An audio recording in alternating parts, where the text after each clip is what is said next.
Hello, नमस्कार, आदाब, सत श्री अकाल और सलाम अलैकुम। मैं हूं मोहम्मद अहमद काज़मी, लेकर आया हूं खास फ्राइडे का प्रोग्राम जो हम सैयद अली मुश्तबा साहब के साथ करते हैं। साउथ एशिया पर नजर सैयद अली मुश्तबा के साथ। ये प्रोग्राम बहुत लोग पसंद करते हैं और इस पूरे इलाके की खबरें, जो भारत के पड़ोसी मुल्क हैं, उनकी खबरों पर हम डिस्कस करते हैं। वैसे तो आप आजकल हमारा चैनल ज्यादा वेस्ट एशिया की इजराइल फिलिस्तीन जंग के सिलसिले में देख रहे हैं, लेकिन अपने पड़ोस पर भी नजर रखनी चाहिए। इसलिए इस प्रोग्राम को आप लोग जरूर देखें और आखिर तक देखें। एक खबर जिस पर हम बात करेंगे, उन खबरों के बारे में मैं थोड़ा सा बता दूं। काबुल से खबर है कि तालिबान हुकूमत ने काबुल में एक मस्जिद बनाई है जिसका नाम मस्जिद अल अक्सा रखा है। वो क्या कुछ है, उधर इजराइल फिलिस्तीन जंग और इधर तालिबान के जरिए एक मस्जिद का इनॉग्रेशन जिसका नाम लिबरेट मस्जिद अल अक्सा रखा गया है, उस पर हम बात करेंगे। उसके अलावा पाकिस्तान से अफगान रेफ्यूजीज को निकालने की कोशिश और तालिबान की तरफ से मुद्दत मांगना, वक्त फुर्सत मांगना कि अभी थोड़ा टाइम लग सकता है, प्रोसीजरल टाइम लगता है, उस पर बात करेंगे। उसके अलावा बांग्लादेश में बहुत कुछ हो रहा है। जो दो खवातीन जो पॉलिटिक्स में वहां पर एक लंबे अरसे से हैं, उनके बीच टकराव की खबरें हैं। वो क्या कुछ हैं, हम वो भी समझेंगे। और उधर श्रीलंका और चाइना के कुछ मामलात हैं, और भारत और श्रीलंका के कुछ ऐसी चीजें निकल करके आई हैं मोदी जी की, वो उस पर हम बात करेंगे। बहुत ही अहम है ऐसे वक्त में जबकि आरएसएस बीजेपी हिंदू वोटों को कंसोलिडेट करने की हमेशा कोशिश करती है। इसमें एक किताब के हवाले से खबर आ रही है, उस पर हम बात करेंगे। जनाब सैयद अली मुश्तबा साहब, वेलकम है आपका। मीडिया स्टार वर्ल्ड को आप वक्त दे देते हैं, उसके लिए बहुत बहुत शुक्रिया। आजकल आप यूनिवर्सिटी में मसरूफ हैं, वहां बहुत कुछ स्टूडेंट्स को पढ़ा रहे हैं, इसलिए आप और ज्यादा मसरूफ हो गए हैं। आप किताबें भी लिखते हैं, इस बीच में हमारे लिए वक्त निकालते हैं, उसके लिए बहुत बहुत शुक्रिया। आप ये बताइए कि तालिबान की तरफ से आप अब पिछले कई हफ्ते से तालिबान की, अफगानिस्तान की खबरें दे रहे हैं, बहुत ही अहम खबरें। अब क्या कुछ है, मैं इस बैकग्राउंड में पूछना चाहता हूं कि जब ये जंग शुरू हुई तो एक खबर उड़ी कि तालिबान भी जा रहे हैं हमास की तरफ से लड़ने के लिए, फिलिस्तीनियों की तरफ से।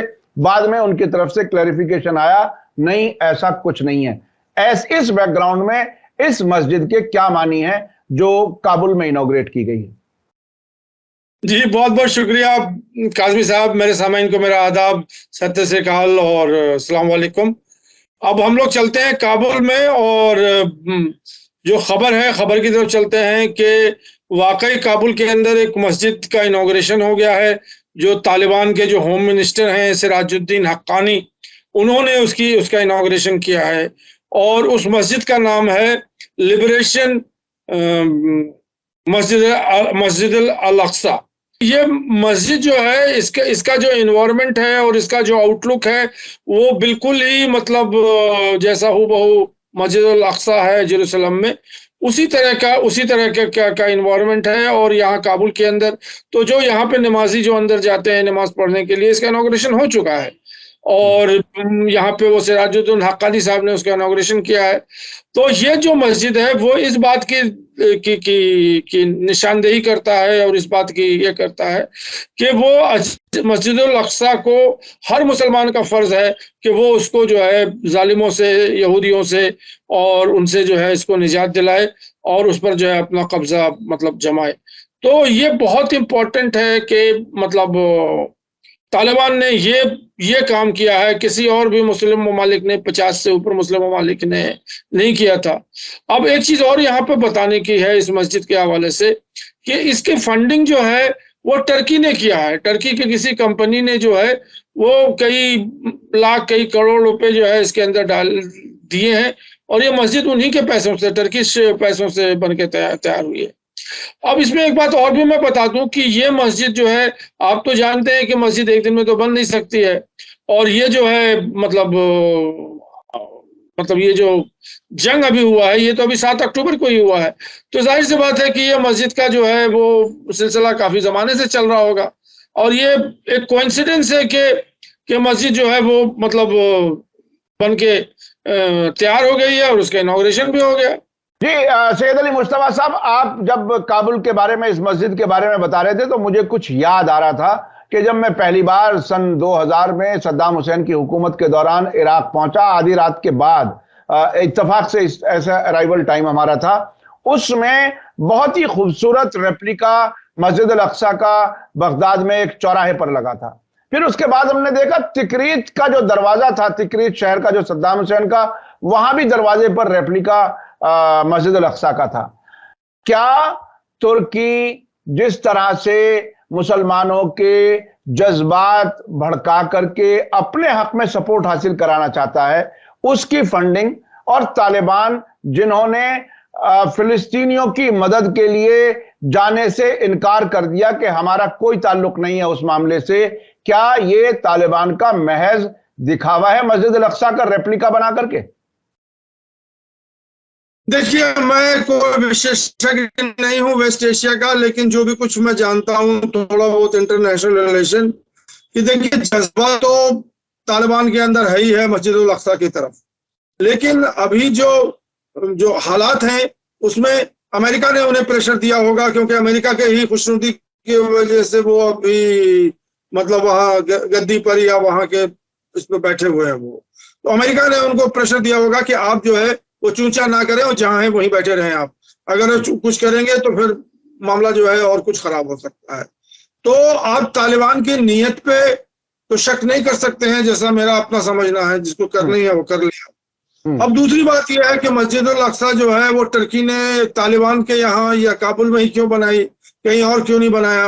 बांग्लादेश में भी बनवा सकते थे, और भी बहुत सारे मुल्क हैं जिसमें मेजॉरिटी मुस्लिम की है। तो ये जवाब का, इसके सवाल का कोई जवाब मैं नहीं दे सकता हूं, लेकिन तालिबान ने जो है वो बड़े ही मतलब गर्मजोशी के साथ इस मस्जिद को बनवाया और उसके बाद जो है उसकी इनॉग्रेशन भी करा दी। तो मैं तो सिर्फ खबर पे ही बात कर सकता हूं, उसके पीछे जो मुझे समझ में आता है वो मैं ही बोल सकता हूं, उतना ही बोल सकता हूं। ज्यादा वेस्ट एशिया की जो पॉलिटिक्स है उसमें मेरा कोई अकल दखल नहीं है, अमल दखल नहीं है। लेकिन मैं एक आपके चैनल के इससे मैं एक शेर से आपको इस पूरे मस्जिद की जो पूरा कहानी है उसको बता सकता हूँ कि मस्जिद तो बना दी है, मस्जिद तो बना दी है पल भर में ईमा के हरारत वालों ने, मतलब जिनके ऊपर ईमान का बहुत ज्यादा गर्दिश है, तो वो तो मस्जिद तो बना दी है पल भर में ईमा के हरारत वालों ने, ये मन तो पुराना पापी है बरसों में नमाजी बन न सका। मस्जिद तो बना दी है पल भर में ईमा के हरारत वालों ने, ये मन तो पुराना पापी है बरसों में नमाजी बन न सका। तो ये इसके लिए मैं नहीं कह रहा हूँ कि ये मैं तालिबान के लिए बोल रहा हूँ या किसी और लोगों के लिए बोल रहा हूँ, एक जनरल मतलब ये एक जनरल बात है। लेकिन मैं अपने दर्शकों को याद दिला दूं कि जब तालिबान की हुकूमत बनी, तो अभी जो हालिया जो हुकूमत बनी थी 2 साल पहले, तो उस वक्त ये एक डिबेट में आया था कि तुर्की काबुल के एयरपोर्ट की सिक्योरिटी और ऑपरेशन देखेगा। उसके बाद ये मालूम नहीं कि क्या तुर्की ही काबुल का एयरपोर्ट चला रहा है, वो कोई कंफर्म हमारे पास रिपोर्ट नहीं है। अच्छा, अब मैं चलता हूं दूसरी खबर की तरफ। वो ये कि अफगान रेफ्यूजीज पाकिस्तान से जबरदस्ती निकाले जा रहे हैं। पाकिस्तान दबाव डाल रहा है कि जितने भी इलीगल अफगान वहां पर हैं, बकौल उनको वापस अफगानिस्तान चला जाना चाहिए। वो खुद अपने आप में एक ऐसा क्राइसिस जैसी हालत है कि अभी तो हमने हवाई जहाजों से उड़ते हुए, हवाई जहाजों के विंग से गिरते हुए अफगान देखे थे काबुल एयरपोर्ट पर। अब ये इनको वापस वहां पर भेजने का, क्या अफगानिस्तान के ऐसे हालात हैं कि पाकिस्तान से लोग निस्बतन कंपैरेटिवली बेहतर हालात से वो मजबूरन उन्हें जाना पड़ रहा है? जी, ये मैं कई बार आपके प्रोग्राम से कह चुका हूं कि ये रिफ्यूजी प्रॉब्लम जो है वो हर मुल्क का दूसरे मुल्क के साथ है। अब एक मुल्क में क्राइसिस होती है तो वो कहाँ जाएगा वो रिफ्यूजी? वो तो मतलब बगल वाले जो मुल्क है वहीं जाएगा। तो ये क्राइसिस की जो है वो बड़ी लंबी लिस्ट है साउथ एशिया में। अब ये जो क्राइसिस है, जो अभी की क्राइसिस है, वो अफगान जो लोग हैं वो अफगानिस्तान से निकल करके, उनके मुल्क के हालात नहीं ठीक थे, वो आ गए पाकिस्तान, और पाकिस्तान में वो झुग्गी झोपड़ी बहुत ही मतलब वो इस्लामाबाद के बाहर जो है वो बड़े बड़े ही इसमें जो है खस्ता हाल में जो है ये लोग जमीनों पे सो रहे थे, मतलब कुछ झुग्गी बनाया हुआ था। अब इसमें बहुत सारे लोग हैं, वो कहाँ से पेपर लाएं, क्या कहाँ से लाएं, क्या उनके शनाख्ती कार्ड हों और आधार कार्ड हों, ये इन्होंने नहीं बनाया, ये रहने लगे वहां पे।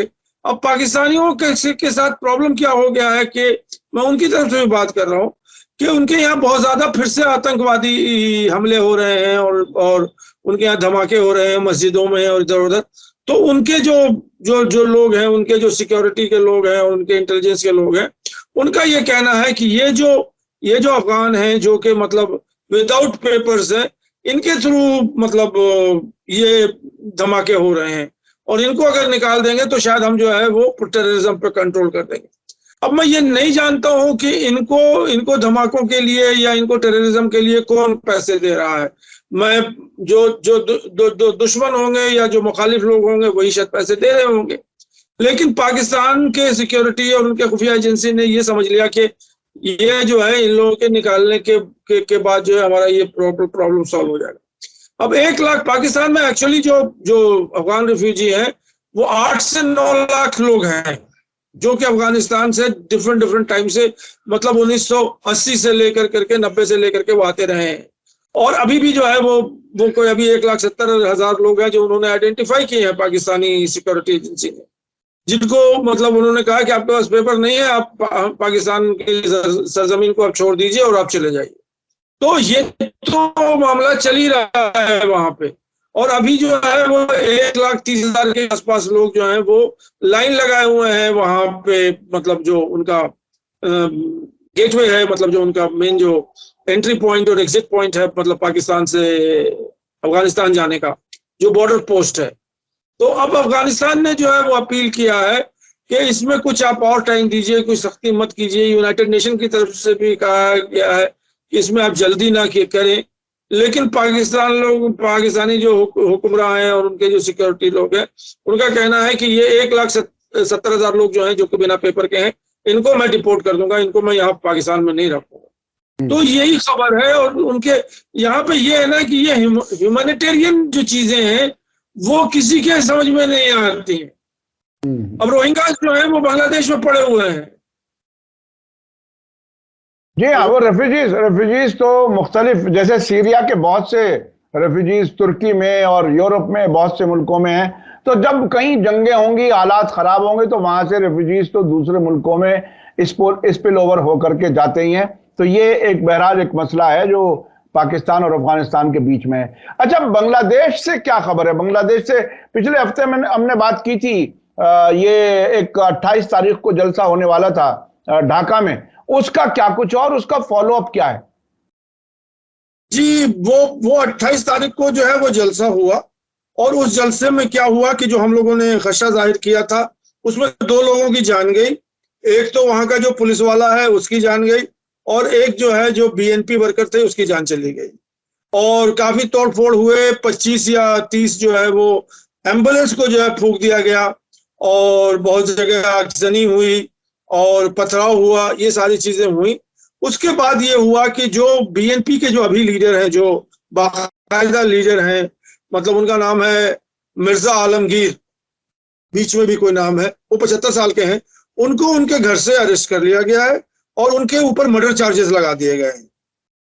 अवामी लीग की सरकार ने उनके ऊपर मर्डर चार्जेस लगा दिए गए हैं, और उसके साथ साथ 75 जो बड़े अपोजिशन लीडर सब थे उन सबको गिरफ्तार कर लिया गया है बीएनपी के, और उन्होंने जो है मतलब उनकी गिरफ्तारियां हो गई हैं, वो जेल में चले गए हैं, वो कब छूटेंगे नहीं छूटेंगे। तो ये सब चीजें हो रही हैं। और इसी के साथ आगजनी के साथ जो है अभी ये शनिचर के दिन जो है वो बीएनपी की रैली थी, मंडे के दिन जो है अवामी लीग ने भी रैली निकाली थी, और उन्होंने कहा था कि हम जो है वो अपोजिशन को टॉलरेट नहीं कर सकते हैं, अपोजिशन जो है वो सिर्फ तोड़फाड़ और ये सब करने के लिए है, हम लोग भी जो है उसी के खिलाफ जो है ये रैली कर रहे हैं। तो बांग्लादेश में जो है एक चुनावी माहौल बहुत ही मतलब टेंस और बहुत ही मतलब समझ लीजिए वायलेंट तरीके से शुरू हो रहा है, क्योंकि जनवरी में जो है इलेक्शन है और जनवरी को जो है 2 महीने रह गए। तो ये बांग्लादेश का क्या हाल है। अच्छा, अभी हसीना वाजिद के बारे में पिछले कुछ महीनों में खबरें आ रही थी कि अमेरिका उनसे नाराज चल रहा था। तो क्या ये अमेरिका की नाराजगी के ही मुख्तलिफ सिम्टम्स हैं जो अपोजिशन की तरफ से ऐसी वायलेंट मीटिंग हुई और उसके बाद हालात बिगड़ते जा रहे हैं? क्या अमेरिका बहादुर यहाँ कोई किसी खास पार्टी को सपोर्ट करता है? कहीं कोई इशारे हैं कुछ? देखिए, अमेरिका का कितना इन्वॉल्वमेंट है वो तो मैं यहां से बैठ के अभी नहीं कह सकता हूं, लेकिन मैं ये कह रहा हूं कि भारत का इन्वॉल्वमेंट है इसमें, इसमें, क्योंकि हमारे जो बीजेपी सरकार है उसकी 3 एजेंडे हैं यहाँ पे इंडिया के पॉलिटिक्स में। एक तो ऑपोजिशन मुक्त भारत, और यही मंत्र जो है हमारे मोदी जी ने हसीना वाजिद को पढ़ के फूंक दिया है कि अपोजिशन मुक्त बांग्लादेश आप कर दो, कोई अपोजिशन ही नहीं रहेगा तो मैं अकेला ही जो है हुक्मरान बन जाऊंगा। तो यही हो रहा है बांग्लादेश में, क्योंकि शेख हसीना वाजिद की जो पार्टी अवामी लीग वो अपोजिशन को बर्दाश्त नहीं कर रही है, इसीलिए उनको स्पेस नहीं दे रही है कि वो प्रोटेस्ट भी कर सके। दूसरा ये है कि डिसेंट मुक्त भारत, जो भी आदमी अगर मोदी जी के या हमारे गृह मंत्री के ऊपर कोई बात करेगा उनको यूपीए लगा करके उस पर जो है मतलब उसको बंद कर दिया जाएगा। और यही चीज बांग्लादेश में भी हो रहा है कि कोई भी जो है वो अवामी लीग को क्रिटिसाइज भी नहीं कर सकता, उससे डिसएग्री भी नहीं कर सकता, और अगर आप करेंगे तो आपको जो है वो उसके ऊपर मर्डर चार्जेस है, और मर्डर चार्जेस के ऊपर जो है अगर आप फाइनल चार्ज करें तो सजाए मौत है उसकी। जो बीएनपी के जो हमारे मिर्जा आलमगीर साहब है वो हो सकता है कि उनको मतलब कोर्ट कह दे कि आपने जो है मार दिया है पुलिस वाले को, तो अब आपको जो है सजाए मौत हो जाएगी। तो ये जो चीजें हैं ये साउथ एशिया में चल रही हैं। ये साउथ एशिया में डेमोक्रेसीज इतनी इंटॉलरेंट क्यों होती जा रही हैं? ये थोड़ा सा, चूंकि आप कई मुल्कों पर नजर रखते हैं, इतनी इंटॉलरेंट डेमोक्रेसी क्यों होती जा रही है? एक दूसरे को एक्सेप्ट करने का जो मिजाज होना चाहिए डेमोक्रेसी में वो क्यों खत्म होता जा रहा है? देखिए, अगर हमारी दिल की माने आप तो सब जो डेमोक्रेसी है और गवर्नमेंट है और प्रधानमंत्री है ये सब खाने पीने की जगह है। हर लोग चाहता है कि कैसे मैं इक़्तिदार में आ जाऊं और कैसे अपना नोट भरूं मैं, और कैसे जो है मैं मतलब घरों में पलंगों में और बाथरूम में जो है जो टॉयलेट है वो सब सोने के होने चाहिए। मैं पलंग सोने के पे सोऊंगा, मैं बाथरूम जो है मैं सोने के बाथरूम पे जाऊंगा, कमोड, भले ही दुनिया जो अवाम है वो कुछ है। ये भूख है, पैसों की भूख है, जो कि लोगों को इक़्तिदार लेने के लिए, क्योंकि एक बार आप जब इक़्तिदार में आ गए तो जो चाहे वो आप करें। तो ये मेरा अपना नजरिया है, और लोग इससे मुंतक़िल होंगे या ना होंगे वो तो उनकी बात है। जी। अच्छा, ये साइमन वाजिद क्या साइमा वाजिद जो है वो उनको एक तरह से सक्सेसर के तौर पर बनाने की जो कोशिश थी उसका क्या कुछ हुआ? हसीना वाजिद ने क्या कुछ किया? कहां तक कामयाब हुई? आपने पिछली बार बताया था वो इलेक्शन था 1 नवंबर को, कल ही था, नवंबर था, और उसमें साइमा वाजिद जीत चुकी हैं। उन्हें मतलब 10-11 ममालिक थे जिन्होंने वोट दिया था, वो दिल्ली में ही वोटिंग हुई थी, और वो WHO वर्ल्ड हेल्थ ऑर्गेनाइजेशन के रीजनल ऑफिस के प्रेसिडेंट की का इलेक्शन था, जिसकी अभी जो है वो सदारत इंडिया कर रही है। वो एक मैडम है पूनम कटारिया करके कुछ उनका है, वो जनवरी के 31 जनवरी को उनका कार्यकाल खत्म हो जाएगा, तो अगले प्रेसिडेंट की चुनाव थी। तो ये काफी हीटेड हो गया था, क्योंकि एक तरफ तो साइमा वाजिद थी जो कि बेटी थी शेख हसीना वाजिद की, और दूसरी तरफ एक नेपाल के थे, उनका नाम है शंभू आचार्य। तो वो तो बिल्कुल हेल्थ ऑर्गेनाइजेशन के 30 साल उन्होंने वर्ल्ड हेल्थ ऑर्गेनाइजेशन में काम किया हुआ था, अभी भी वही काम कर रहे हैं। तो इन दोनों की जो है वो इलेक्शन था। अब शेख हसीना वाजिद ने इसको एक प्रेस्टीजी इशू बना लिया, और अपनी बेटी को वो चाहती थी कि इसको हम प्रेसिडेंट बना दें। तो अभी G20 की मीटिंग में वो आई थी और उन्होंने उसकी लॉबी की थी और मोदी जी से कहा था कि इनको बनवा दीजिए आप। तो ये भी एक तरीका है डेमोक्रेसी का, जो आप कह रहे हैं कि मतलब एक तरफ तो मोदी जी डायनेस्टीवाद के अगेंस्ट है, हिंदुस्तान में राहुल गांधी के पीछे खड़े हुए हैं, या शेख अब्दुल्ला के पीछे खड़े हुए हैं, और फारूक अब्दुल्ला के पीछे खड़े हुए हैं, उमर अब्दुल्ला के पीछे खड़े हुए हैं, और वो कह रहे हैं कि डायनेस्टी को हटाओ, और यहाँ वो डायनेस्टी का सपोर्ट कर रहे हैं। तो ये सब चीजें जो है इसमें एक चीज और भी सामने आई कि जो आदमी हकदार था उस पोस्ट का, जो उस प्रोफेशन से जुड़ा हुआ था, वो चूंकि पॉलिटिकल फैमिली से कनेक्टेड नहीं था तो वो हार गया, और जो पॉलिटिकल फैमिली से ये मोहतरमा हैं तो वो जीत गई। ये है कमाल कनेक्शन अच्छी बड़ी फैमिली से होने का। तो ये भी एक नतीजे के तौर पर सामने आया। अच्छा, अब मैं चलता हूं श्रीलंका की तरफ। श्रीलंका में चाइना का जहाज आने वाला था, और उसके बाद भारत और चीन के भी कुछ मामलात हैं। आप कोई एक किताब का जिक्र कर रहे थे, वो क्या कुछ है? मोदी जी की क्या कहानी बताई है एक सरकारी बड़े अफसर ने अपने रिटायरमेंट के बाद? जी, पहले वही सुन लीजिए। एक साहब है जिनका नाम है एएस नटराजन, वो इंडिया के फॉरेन सर्विस ऑफिसर हैं, डिप्लोमेट हैं, और वो मतलब उनकी पोस्टिंग बहुत सारी दुनिया की जगहों पे हुई थी। उनकी एक पोस्टिंग 2015 में जो है वो जाफना में थी, क्योंकि अब मैं आपको ये बता दूं कि कोलंबो में तो इंडिया का कॉन्सुलेट है ही है, एक कॉन्सुलेट जो है उसका जो है जाफना में भी है और एक कैंडी में भी है। ये सब जगह है श्रीलंका की जहाँ पे थिक तमिल पॉपुलेशन है।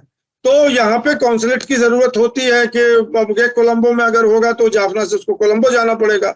अगर कोलंबो में ही अगर एम्बेसी बन जाती है, कॉन्सुलेट बन जाता है, तो लोग जो है वहां जा करें। तो ये एस नटराजन जो है ये जाफना में पोस्टेड थे, और उसके बाद उन्हीं के 2015 से 2018 तक वहीं थे उनके कॉन्सुलर ऑफिस में।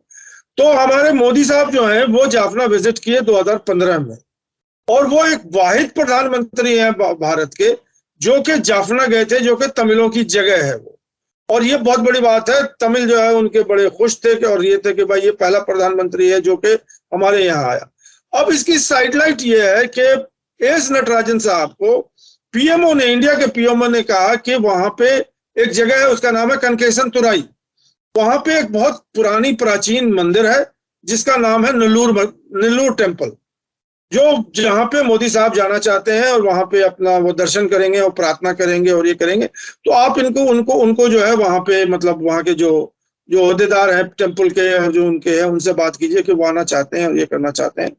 तो उन्होंने जो उनके जो टेम्पल के जो पुजारी थे या टेम्पल के जो प्रेसिडेंट थे, जो भी कुछ थे, उन्होंने 2 शर्तें रख दी कोई भी डिवोटीज जो आएगा। एक शर्त तो ये थी कि उसको ऊपर का मतलब कमर से ऊपर कोई उसको कपड़े नहीं पहनने होंगे, और वो बेयर चेस्टेड होगा, बिना किसी कपड़े के। वो 56 इंच का सीना निकाल करके मंदिर के अंदर जाएगा, और नीचे जो है वो अनस्टिच क्लॉथ होगा। इसका मतलब है कि आप अंडरवेयर भी नहीं पहन सकते, एक लुंगी की तरह आप बांध लें उसके बाद आप जाएं।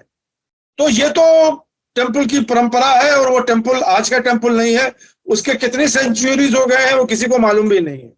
दूसरा, उन्होंने कहा कि जो हमारे टेम्पल की टाइमिंग है उस टाइमिंग पे हम कोई कंप्रोमाइज नहीं कर सकते, चाहे दुनिया का कोई भी आदमी आ जाए। तो एस नटराजन साहब ने ये बात जो है, अब वो रिटायर हो गए हैं, और उनकी किताब है, उसका नाम है from village to global stage. उस पे जो है वो मतलब उन्होंने ये किताब में ये बात लिखी है, और वो किताब शाया भी हो गई है। उसकी जो है उसका इनॉग्रेशन जो है कोयम्बटूर में हो रहा है। तो ये खबर उनकी किताब से निकल के आई है। यानी मोदी जी ने उस मंदिर की ट्रेडिशन को मानने से इनकार कर दिया, ये भी एक बात सामने आई। और जो उनकी बहरहाल मंदिर एक मजहबी धार्मिक जगह है, उनके अपने तौर तरीके होते हैं, एटिकेट्स होते हैं, उसके मुताबिक वो चाहते थे कि मोदी जी जाएं, लेकिन मोदी जी नहीं गए। ये एक बहुत ही दिलचस्प खबर थी जो आप बता रहे थे। उसके अलावा क्या श्रीलंका से कोई और बड़ी खबर भी है क्या? नहीं, ये खबर और है, खबरें तो बहुत है, लेकिन ये खबर और ये है कि हबनटोटा पोर्ट के पास जो है एक ऑयल रिफाइनरी है, मतलब जो कि क्रूड ऑयल को जो है रिफाइन करता है, उसको श्रीलंका ने जो है वो चाइना को दे दिया है। वो चाइना की कंपनी है और उसका नाम स्नोपिक कैसे करके है, स्नोपिक करके है, जिसको चाइना ने दे दिया है। और ये खबर जो है बिल्कुल तय है। उसमें 2 ही बिडर थे, एक सिंगापुर की कंपनी थी जो स्नोपिक, एक और सिंगापुर की कंपनी थी जो के भी बिड कर रही थी, उसने लास्ट मिनट में विड्रॉ कर लिया। और ये सिंगापुर की जो कंपनी है जो कि जिसने बिडिंग की थी, वो इंडियन फैमिली की से बिलोंग करती थी। सिंगापुर में इंडियन फैमिली जो रहते हैं उन्होंने उसमें बिड किया था, लेकिन उन्होंने बाद में जो है वो निकल के बाहर आ गए और उन्होंने कहा कि हम इसको नहीं लेंगे। तो एक ही कंपटीटर बचा, वो चाइनीज की कंपनी है, और उस कंपनी को जो है वो जो है ये प्रोजेक्ट दे दिया गया है। अब अवंटोटा पोर्ट जो है वो तो चाइना का पोर्ट है, उसमें आके तेल आकर के शिप लगेगी, तेल लेके आएंगे और वही रिफाइनरी से जो है वो रिफाइन होगा और उसके बाद शिप में फिर लोड होगा, फिर दुनिया में वो डिस्ट्रीब्यूट होगा। तो चाइना को तो बहुत सूट करता था, सिंगापुर को वो कोई कंपनी को कोई सूट नहीं करता था। लेकिन इसमें एक चीज और ये है कि ये कंपनी सबसे पहले चाइना ने इसके ऊपर मतलब अपनी ख्वाहिश जाहिर की थी कि हम जो है हमारे लिए बहुत, लेकिन इंडिया के कहने पर चाइना को जो है श्रीलंका ने हटा दिया था, कहा कि हम आपको नहीं देंगे। और उसके बाद चाइना को जो है एक तरफ अलग कर दिया था। तब फिर वो कंपनी आई जो कि इंडियन फैमिली की कंपनी है सिंगापुर में, अब वो भी निकल गई। तो अब सिंगापुर चाइना को तो अब श्रीलंका को तो अपना काम चलाना था, तो उसने जो है फिर चाइना की कंपनी को बुलाया और कहा कि अब आप ले लें। तो ये खबर है। चाइना और मजबूत हुआ एक तरह से श्रीलंका में, इससे ये भी नतीजा निकाला जा सकता। बहुत बहुत शुक्रिया जनाब सैयद अली मुश्तबा साहब जी। आप कोई खास कुछ और बताना चाहते हैं? एक बहुत अहम खबर है कि अगरतला से लेके एक ट्रेन लाइन का इनॉग्रेशन कल हुआ 11 बजे, और ये वर्चुअल इनॉग्रेशन हुआ जो कि प्राइम मिनिस्टर मोदी ने जो है वो दिल्ली से और शेख हसीना वाजिद ने मतलब ढाका से जो है वो झंडी हिलाई। और ये 10-15 किलोमीटर की ट्रेन है जो कि मतलब अगरतला त्रिपुरा जो हमारा हिंदुस्तान है वहां से, और उनका जो है वो 15 किलोमीटर बांग्लादेश के अंदर वो ट्रेन, पैसेंजर ट्रेन जो है वो चल गई, और कल ही उसका इनॉग्रेशन हुआ है। और इससे खास चीज ये है कि अब ढाका की दूरी जो है, अगरतला जो कि इंडिया में त्रिपुरा का कैपिटल है, और कैलकाटा जो है जो कि वेस्ट बंगाल का कैपिटल है, और ये इसमें 30-35 घंटे लग जाते थे ट्रेन से आने के लिए। अब ये जो अगरतला से ट्रेन अगर ये जो ढाका जाएगी या बांग्लादेश जाएगी, वहां से अगर आप कलकत्ता आएंगे तो आप अगरतला से कलकत्ता 10 घंटे में आ सकते हैं। और ये पैसेंजर्स के लिए, क्योंकि अगरतला में भी जो है बहुत ज्यादा बंगाली रहते हैं और बिल्कुल बॉर्डर एरिया है, 800 किलोमीटर का बॉर्डर लगता है, और वो बॉर्डर जो है पोरस है, अनडिमार्केटेड है। वहां भी वही चीज है कि इस तरफ एक फैमिली रहती है, उधर दूसरी फैमिली रहती है, और ये बिल्कुल साउथ एशिया का जो कहानी है कि उस पार और इस पार एक ही लोग रह रहे हैं, और फिर भी जो है इंटरनेशनल बॉर्डर का फासला है। इसको कम करने के लिए ये ट्रेन जो है बहुत ही अच्छी होगी। इसकी ट्रायल रन जो है वो चल चुकी थी, इसमें गुड्स ट्रेन वगैरह जो है चल चुकी थी। कल से वो पैसेंजर उसको लेके चलने के लिए, यही खबर है साउथ एशिया। भारत और बांग्लादेश के बीच में कनेक्टिविटी बेहतर हुई है, और भारत के खुद लोग जो अगरतला से अगर आएंगे कोलकाता तो उनको भी 10 घंटे का वक्त कम लगेगा, और ढाका भी भारतीय लोगों का जाना आना बढ़ेगा इस तरह से। बहुत बहुत शुक्रिया सैयद अली मुश्तबा साहब, आप हमें वक्त दे देते हैं उसके लिए बहुत शुक्रिया। और मैं अपने दर्शकों को बता दूं कि इस पूरे इलाके का जो बड़े वाकयात होते हैं वो सब इस प्रोग्राम में कवर हो जाते हैं। हर फ्राइडे को हम ये प्रोग्राम लेकर के आते हैं, आप लोग काफी पसंद करते हैं। हमें उम्मीद है कि आज का प्रोग्राम भी आपको काफी पसंद आया होगा। कमेंट्स में जरूर अपने राय लिखें, सवालात कोई हो तो वो लिखें, हम उनको अगले हफ्ते फिर से उसको कहीं इंक्लूड करने की कोशिश करेंगे। इसी के साथ मुझे दीजिए इजाजत। धन्यवाद, शुक्रिया। जय भारत, जय हिंद। मीडिया स्टार वर्ल्ड के और वीडियो देखने के लिए हमारे चैनल को सब्सक्राइब करें और सीधे नोटिफिकेशन पाने के लिए बेल आइकन दबाएं। और अगर हमारी खबर सच्ची और अच्छी लगे तो अपने व्हाट्सएप, इंस्टाग्राम, फेसबुक और ट्विटर अकाउंट पर जरूर शेयर करें।